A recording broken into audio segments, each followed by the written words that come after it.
ফেমিলিত কিছুমান এনেকুৱা মানে ৰিলেটিভছ থাকে যোনে মানে তোমাৰ কেতিয়াও খবৰ নলয় দেই।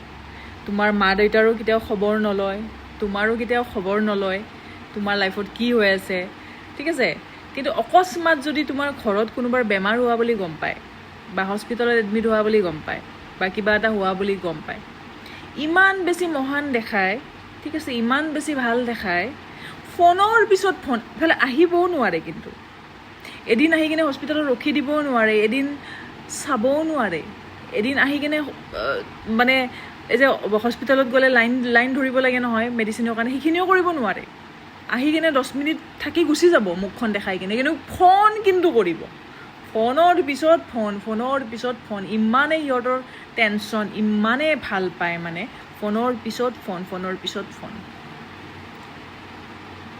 দৰকাৰ নাই, ঠিক আছে।